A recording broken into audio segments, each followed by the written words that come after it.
प्रत्यक्ष रूप से राजनीति में ना आज आना चाहूँगा ना कल आना चाहूँगा, वो मुझे लगता है कि मेरे चरित्र से और मेरे व्यवहार से मेल नहीं खाती। जहाँ तक बात आइडियल की है तो मुझे लगता है कि माँ बाप से बड़ा आइडियल कोई हो नहीं सकता, और मैं ज़िंदगी की आखिरी सांस तक, जब तक जीवन है, मेरे माँ बाप से बड़ा आइडियल कोई ना है, ना था, ना हो सकता। शाहरुख खान साहब के बारे में मैं एडमायर करता हूँ कि एक दिल्ली से चला हुआ लड़का जो एक आम लड़का था, और इतना स्टारडम देखना कि जिसके लिए मुझे लगता है कि दुनिया के लोगों ने 100 जन्म ले लिए होंगे इतना स्टारडम देखने के लिए।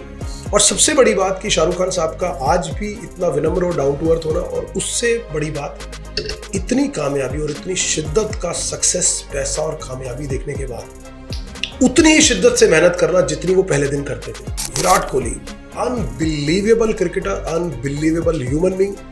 मतलब मैं विराट कोहली के साथ अपनी पर्सनली मुझे लगता है कि मैं एक चीज बहुत कोरिलेट करता हूं पर्सनली, वो विराट कोहली का एग्रेशन, जो ग्राउंड के ऊपर एक विकेट लेने के बाद खुशी, एक सिक्स मारने के बाद जो एयर में पंच मारना और वो एक्सप्रेशंस आना, दैट सेज इट ऑल कि एक आदमी अपने काम के लिए इतना जुनूनी है कि एक छोटी सी खुशी भी उसको पूरे मैच जितनी खुशी देती है। और वो एग्रेशन जो ग्राउंड पे आज मुझे लगता है कि जिस लेवल पे इंडियन क्रिकेट है, विराट कोहली ने उसको सींचा है। सचिन तेंदुलकर जो लेगेसी छोड़ के गए, रोहित शर्मा, महेंद्र सिंह धोनी और विराट कोहली ने उस लेगेसी को आगे बढ़ाया है। This is Sachin Tendulkar, the great cricketer and above all greatest of the human being. एक ऐसा ह्यूमन बीइंग जो इतना विनम्र, इतना सरल और साथ ही साथ अपने परिवार के लिए 200% समर्पित। जिंदगी की सारी चीजें अचीव करने के बाद भी, इतना कुछ देखने के बाद भी आज भी वो धरातल से जुड़े हुए। मुझे लगता है हिंदुस्तान के सभी लोगों के लिए, दुनिया के सभी लोगों के लिए सचिन तेंदुलकर एक लेजेंड और आइडल है। तो ये तो कुछ हमने बातें कर ली, क्यों ना आप राजनीति के बारे में थोड़ी बातें करें। राजनीति को लेकर क्या ख्याल है आपका? और भी है उससे रिलेटेड कुछ, लेकिन पहले इसका जवाब, उसके बाद कुछ और पूछते हैं। देखिए, राजनीति एक ऐसी चीज़ है कि आप उसको चाहे ना चाहे, पसंद करें ना करें, वो आपकी ज़िंदगी से अछूती नहीं है, क्योंकि देश है, समाज है, स्टेट है, everything is run by the politicians and the administrative officers only. तो राजनीति से तो आप अछूता कोई आदमी रह ही नहीं सकता, क्योंकि आपके जो देश के अंदर जो चुने हुए प्रतिनिधि जाते हैं, वो देश के अंदर, चाहे लोकसभा के अंदर कहें या जैसे अगर स्टेट की बात करें तो विधानसभा में बात करें, तो राजनीति निश्चित तौर पर सबसे बड़ी बात है कि कोई भी आदमी राजनीति में आए बिना अगर उसके मन में कोई मकसद है, मुझे लगता है कि क्योंकि एक अथॉरिटेटिव पोजीशन पे होना एक आदमी का ज़रूरी है। आज आपके पास वो अधिकार क्षेत्र और वो दायरा हो कि आप उस चीज़ के अंदर प्रभाव डाल के चीज़ों को ठीक कर सकते हो, बेटर कर सकते हो, तो आपको उस कैपेसिटी में आना ही पड़ेगा जिससे आप चीज़ों को बेटर कर सको। तो राजनीति एक उसका माध्यम है कि आप राजनीति में आने के बाद अगर आपके पास ऐसी पोजीशन होती है, ऐसी कैपेसिटी है, ऐसी अथॉरिटी में आप आ जाते हो, चाहे वो कोई भी पद हो आपके पास, चाहे वो एमएलए हो, एमपी हो, मिनिस्टर हो, जो भी हो, तो वो अथॉरिटी में आने के बाद आपके पास एक ऐसा अधिकार क्षेत्र या दायरा आ जाता है जिसमें आप लोगों का या उस क्षेत्र के अंदर लोगों के जीवन में बेहतर प्रभाव डाल सकते हो। तो ये तो राजनीति को लेकर है ओवरऑल। और जहाँ तक अगर मेरे पर्सनल इंटरेस्ट की बात है कि पर्सनल इंटरेस्ट, हाँ, मतलब आपका कितना इंटरेस्ट है, क्योंकि ये एक मेरा नेक्स्ट सवाल था जी। राजनीति में आने की क्या कोई लालसा? क्योंकि आपके लिए इतना मुश्किल नहीं है ये चीज़, आपका लंबा इतना करियर रहा है और कहीं ना कहीं इतने आपके कॉन्टैक्ट्स बेहतर रहे, आपके लिए कोई मुश्किल इसमें नहीं है कि अगर आप चाहें कि मेरे को राजनीति ज्वाइन करना, पार्टी कोई भी हो, क्या ऐसा दिल में कभी आया कि मैं इतना अच्छा वक्ता हूँ, इतना अच्छा बोल लेता हूँ, या लोग मुझे सुनते और समझते हैं, तो क्यों ना राजनीति is a good place also, क्योंकि एक अच्छा बोलने वाला व्यक्ति ही राजनीति में टिक सकता है। कभी ख्याल आया ऐसा कि मुझे भी जाना चाहिए राजनीति में? नहीं, देखो, पहली बात तो ख्याल आता नहीं, और ख्याल आए भी तो मैं ख्याल को तुरंत उसी टाइम जो है ना उसको सुला देता हूँ। ऐसे ख्याल को आने के बाद मैं उसी टाइम सुला देता हूँ, क्योंकि मुझे ऐसा पर्सनली लगता है कि राजनीति मेरी व्यक्तिगत नेचर से मेल नहीं खाती। क्योंकि मेरा मानना है कि राजनीति का मतलब है राज करने के लिए नीति का प्रयोग करना, और मैं किसी भी तरह की ऐसी चीज़ में डायरेक्टली इन्वॉल्व नहीं हो सकता कि जिसके लिए मुझे अपना दिमाग चलाकर चीज़ों को करना पड़े। क्योंकि मुझे लगता है कि आदमी बहुत से ऐसा नहीं कि मैं अपनी बात कर रहा हूँ, मुझे लगता है आज हिंदुस्तान के अंदर बहुत बढ़िया इतने अच्छे नेता हैं, चाहे देश के प्रधानमंत्री जी हों या और भी पार्टीज़ के लोग हों, सारे जो देश के लिए और समाज के लिए बहुत कुछ कर रहे हैं, क्योंकि वो उस कैपेसिटी में भी और उनकी नीयत भी अच्छी है। लेकिन मुझे लगता है कि राजनीति एक ऐसी चीज़ है कि जिसमें चाहते ना चाहते हुए भी आपके अंदर कुछ ना कुछ ऐसी पॉल्यूटेड चीज़ें आपके काम में और उसमें आ जाती हैं जो आप चाहें या ना चाहें। और मुझे लगता है क्योंकि मेरी व्यक्तिगत सोच से राजनीति मेल नहीं खाती, व्यक्तिगत सोच से, तो मैं इसलिए हाँ राजनीति के साथ लोगों से जुड़े हुए किसी कैपेसिटी के अंदर, राजनीतिक लोगों के साथ जुड़ के किसी कैपेसिटी के अंदर जुड़ के जहां मुझे लगता है कि कोई एडमिनिस्ट्रेटिव वर्क हो, वो चीज़ें हो, वो करना मैं, क्योंकि मैं मैनेजमेंट के और उन रूल्स में रहा हूं and I know how to handle things also, but मैं प्रत्यक्ष रूप से राजनीति में ना आज आना चाहूँगा ना कल आना चाहूँगा। वो मुझे लगता है कि मेरे चरित्र से और मेरे व्यवहार से मेल नहीं खाती। बिल्कुल, राजनीति का बहुत अच्छा संदेश आपने कर दिया कि राज करना है तो नीतियां बनानी होंगी, कूटनीति करनी होगी, और आप कहीं ना कहीं उस चीज़ से दूरी बनाए रखना चाहते हैं। यूथ की आजकल बात करें, आपको लगता है यूथ को राजनीति की तरफ जाना चाहिए? क्योंकि यूथ कहीं ना कहीं, जैसे हमने पहले थोड़ा सा बात कर ली इस बारे में, टेक्नोलॉजी से बहुत ज़्यादा इन्फ्लुएंस्ड है। मेट्रो सिटीज़ में लोग आजकल इतना ज़्यादा, जैसे पहले होता था लोग कभी डॉक्टर बनना चाहता है, कोई इंजीनियर बनना चाहता है, लेकिन आजकल लोग इंस्टाग्राम, टिंडर, फेसबुक और भी जो चीज़ें होती हैं, हालांकि मेरा इतना नहीं, इस वजह से मैं उनका एग्जांपल आपको नहीं दे पा रही हूँ, उस तरफ रुझान ज़्यादा है। और आजकल का यूथ ये भी कहने लग गया है, अरे राजनीति तो बड़ी गंदी चीज़ है। आपको लगता है रुझान रखना चाहिए या रखते हैं जो आजकल के बच्चे हैं? देखिए, हमेशा से कहा जाता है कि कोई भी चीज़, कहते हैं किसी भी चीज़ का भविष्य आप देखते हैं यूथ के अंदर। आप कोई भी आप बिजनेस देख लीजिए, जॉब देख लीजिए, या कोई भी अपॉर्चुनिटीज देख लीजिए किसी भी क्षेत्र के अंदर, at the end of the day तो जो यूथ ही है, जो युवा ही है, उस फील्ड को जाकर आने वाले समय में रिप्रेजेंट करेंगे। आज जो लोग हैं, मान लीजिए 50-60 लोग के, वो एक समय के बाद रिटायर होंगे, तो आने वाले समय में युवा ही जाकर रिप्रेजेंटेशन करेगा वो किसी भी फील्ड में। तो निश्चित तौर पे यूथ को आना ही चाहिए, बिकॉज यूथ जब आता है तो उसको कहते हैं whenever fresh air comes, so fresh air brings a lot of positivity in any of the fields, so that that is quite significant for the for politics also, कि जो यूथ आएगा आज का पढ़ा लिखा हुआ, आज के हिसाब से चीज़ों को जानने के बाद, क्योंकि वो जान रहे हैं कि आज की समस्याएं क्या हैं और क्या नहीं है। बट मेरा एक इसमें मैं पर्सनली एक आज इस चाय के साथ दिल की बात में एक स्टोरी एक शेयर करना चाहूँगा आज इस पॉडकास्ट के अंदर, जो मुझे लगता है कि मैं शायद इस राजनीति के साथ कोरिलेट करती है, क्योंकि बहुत से अच्छे लोग आना भी चाहते हैं, लेकिन उनको कहीं ना कहीं ये लगता है कि यहाँ आने के बाद क्या हम अच्छे रह पाएंगे, क्या इसके छींटे हमारे। मैं नहीं कह रहा कि राजनीति बुरी है, कोई नहीं कहता, लेकिन क्या कि एक युवाओं के अंदर जो आपने बात कही कि उनको लगता है कि नहीं राजनीति बुरी चीज़ है, तो ये एक परसेप्शन है जो यूथ के अंदर है। आमतौर पर राजनीतिक परिवारों से युवा तो बहुत आ रहे हैं, लेकिन अगर आप ऐसा देखेंगे कोई बहुत ही अलग अलग डोमेन के स्ट्रीम के जो लोग हैं, और बड़े एग्जांपल्स ऐसे भी आए कि बड़े लोग राजनीति करने के बाद बीच में ही उससे राजनीति से संन्यास भी ले गए, बड़ी राजनीति से संन्यास भी ले लिया। जैसे अब मान लीजिए आप गौतम गंभीर की बात करें तो उन्होंने परमानेंटली संन्यास ले लिया, फिर डॉक्टर हर्षवर्धन की बात करें तो उन्होंने राजनीति से संन्यास ले लिया। तो मुझे एक स्टोरी याद आती है, मैं एक स्टोरी वो जरूर शेयर करना चाहूँगा। वो मैं नहीं कह रहा कि राजनीति से जुड़े लोगों से ही है, लेकिन बहुत से ऐसे फील्ड हैं जहाँ पर लोग सोचते हैं जाने से पहले, तो वो शायद इसी कारण से सोचते हैं। एक गांव था, उस गांव के अंदर राजा जो था, उस राजा का पूरे गांव और प्रजा के ऊपर पूरा बड़ा बहुत ज़बरदस्त कंट्रोल और वो था, मतलब कि प्रजा उसकी बात से बाहर नहीं थी। एक दिन राजा को पता चलता है कि उस गांव के जो लोग हैं उस कुएं के पानी पीकर उनमें कुछ बदलाव आया है, उनके व्यवहार के अंदर कुछ बदलाव आया है। तो कुएं का उनका जो सेनापति होता है, जो उनका एडवाइजर होता है, उससे पूछते हैं क्या बात हो रही है। कहता है जी गांव के अंदर लोग जो है वो गांव के पानी के अंदर कोई संत आकर या कोई आदमी आकर कोई ऐसी दवा मिला जाता है कि जिसको पीने के बाद, क्योंकि गांव के जो लोग हैं उनके लिए पानी पीने का साधन केवल वो कुआं ही था, तो वो जैसे जैसे उस गांव के लोग उस कुएं से पानी पीते चले गए तो उन सब के अंदर एक अजीब सा नशा हो गया और एक अजीब सा पागलपन आने लगा। तो वो जैसे ही गाँव का पानी पीते तो सारे गाँव के लोग एक एक करके नाचने शुरू हो गए। तो ये बात धीरे धीरे करते कि राजा के महल तक पहुंची। तो राजा तक पहुंचेगी, राजा जी आप चलिए, गांव के सारे लोग तो पागल हो चुके हैं, वो सारे नाच रहे हैं, कंट्रोल नहीं हो रहे, बाद में सारे नशे में झूम रहे हैं, गा रहे हैं, नाच रहे हैं, तो आप चलिए तो बात करिए। जब राजा वहां पहुंचता है तो राजा जाकर देखता है कि वाकई बात सच निकली। तो सारी प्रजा तो वहां पर जो गांव के जो लोग हैं वो नाच गा रहे हैं और बात नहीं सुन रहे। तो राजा वहां पर जाकर 3-4 बार संबोधन भी करवाता है कि राजा जी आए, सब शांत हो जाए, चुप हो जाए, ठीक हो जाए। लेकिन क्योंकि वो उस कुएं के पानी का असर था, तो इस वजह से वो सारे लोग उस बात को सुनते नहीं और दरकिनार करके लगातार भागते रहते। और राजा 2-3 बार जब एग्रेसिवली उस बात को करवाता है कि नहीं तो सजा दी जाएगी, नाचना बंद कर दीजिए और ये हरकतें बंद कर दीजिए,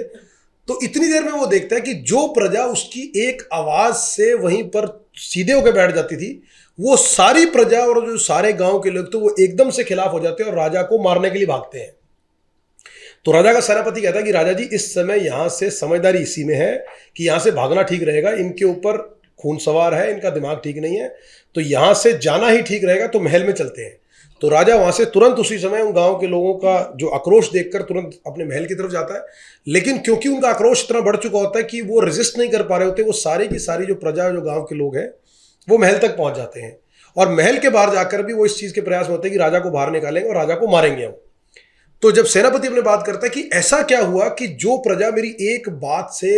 एक मेरे ऑर्डर से जो दुबक कर बैठ जाती थी, कांप कर बैठ, ऐसा क्या हुआ कि आज वो मेरे ही खिलाफ हो गई, मुझे ही मारने के लिए, तो इसका क्या किया जाए, इसका समस्या का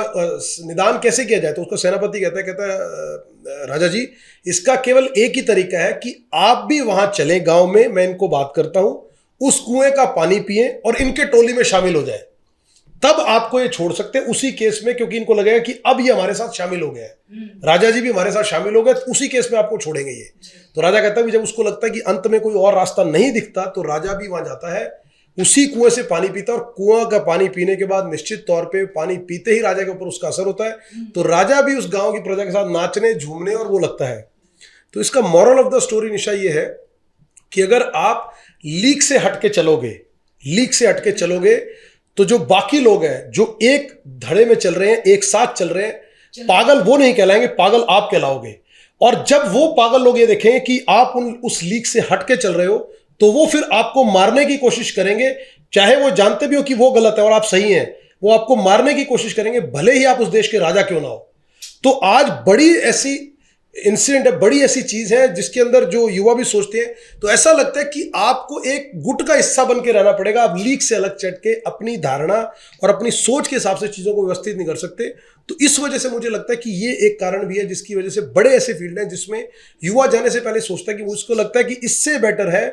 कि इंस्टाग्राम और उस पर हम रात को 2 वीडियो डालेंगे, सुबह वायरल हो जाएंगे, इंडिया में फेमस होंगे, पैसा भी कमाएंगे और मनमर्जी की जिंदगी जिएंगे। इससे बेटर कि हमें कोई पागल घोषित कर दे और हमारे खिलाफ कार्रवाई, तो बेटर है कि हम अपनी मस्त जिंदगी जिएंगे। बिल्कुल, तो यानी राजनीति करना है तो राजनीति में कूदना होगा और उस तरीके से बनना होगा, राज और रीति का कॉम्बिनेशन करना होगा। दीपक जी, मैंने देखा है बहुत सारे लोग होते हैं, उनके बड़े आइडल्स होते हैं, आपके भी कोई ना कोई आइडल होगा। आपको है कुछ ऐसा कि ये व्यक्ति मेरा आइडल है, मैं इस व्यक्ति का पैर छूकर अपनी जिंदगी में आगे बढ़ने के लिए आशीर्वाद लेना चाहता हूँ, है कोई ऐसा? देखिए निशा जी, इसमें ना 2-3 बातें मैं 2 बातें कहूँगा। जहाँ तक बात आइडियल की है, तो मुझे लगता है कि माँ बाप से बड़ा आइडियल कोई हो नहीं सकता। और मैं ज़िंदगी की आखिरी सांस तक, जब तक जीवन है, मेरे माँ बाप से बड़ा आइडियल कोई ना है, ना था, ना हो सकता। और अगले जितने भी जन्म मिले मुझे, वही माँ बाप चाहूँगा और यही चाहूँगा कि उन्हीं माँ बाप का आशीर्वाद मिले और उसी माँ के कोख से जन्म लेना चाहूँगा कि जिसने मुझे जन्म दिया। और आज मैं जो कुछ भी कर पा रहा हूँ जीवन में, सब उनके आशीर्वाद से। तो उनसे बड़ा आइडियल कोई है नहीं। जीवन जीने का ढंग उन्होंने सिखाया, लोगों की इज्जत करना उन्होंने सिखाया, विनम्रता, प्यार का व्यवहार और सब लोगों के साथ सद्भाव से जीवन जीना। और सबसे बड़ी बात कि किसी भी तरह का छल कपट के बिना जीवन जीना, वो मेरे माँ बाप ने मुझे सिखाया। और उससे बड़ी नीति वो मुझे दे नहीं सकते थे कि मैं एक बड़ा साफ़ सुथरा ज़िंदगी जीने की कोशिश करता हूँ। और जो संस्कार उन्होंने मुझे दिए, उन संस्कारों को अपने अंदर आत्मसात करते हुए, इनहेरिट करते हुए कोशिश कर रहा हूँ कि वही अपने बच्चों के अंदर भी डालूँ जो मेरे माता पिता ने मुझे दिए। और जो लोग मेरे साथ जुड़ते हैं या जुड़ाव रखते हैं, कोशिश रहती है कि उन लोगों के साथ भी अच्छे भाव साझा करूं, ताकि उन लोगों के अंदर भी ये पॉजिटिविटी बनी रहे कि जीवन में, जो मैंने पहले भी कही कि अच्छा इंसान होना, संस्कारी होना, लोगों के साथ आत्मीयता से व्यवहार रखना, प्यार रखना, सौहार्द रखना, दैट इज़ मोस्ट इम्पॉर्टेंट। तो जहाँ तक आइडियल की बात है, तो वो मेरे माता पिता ही हैं और सारी उम्र और ताउम्र ये रहेंगे। माता पिता के अलावा अगर हम बात करें, अगर क्योंकि हम जीवन में हम काम करते हैं, अपने प्रोफेशनल हमारे कुछ एम्स भी हैं ज़िंदगी में, तो मुझे लगता है कि मैं 3 लोगों के जीवन से बहुत, मतलब उनके प्रोफेशनल करियर और उनके प्रोफेशनल और पर्सनल कैलिबर को देखकर मैं बहुत ज़्यादा इंस्पायर्ड हूँ, बहुत ज़्यादा प्रभावित हूँ। वो 3 लोग हैं, शाहरुख खान साहब, सचिन तेंदुलकर जी और विराट कोहली। अब इन 3 लोगों के अंदर मैं आपको अपनी पर्सनल वो बताऊं कि इनके अंदर प्रोफेशनली जो मुझे लगता है कि शाहरुख खान साहब के बारे में मैं एडमायर करता हूं कि एक दिल्ली से चला हुआ लड़का, जो एक आम लड़का था, और इतना स्टारडम देखना कि जिसके लिए मुझे लगता है कि दुनिया के लोगों ने 100 जन्म ले लिए होंगे इतना स्टारडम देखने के लिए। और सबसे बड़ी बात कि शाहरुख खान साहब का आज भी इतना विनम्र और डाउन टू अर्थ होना, और उससे बड़ी बात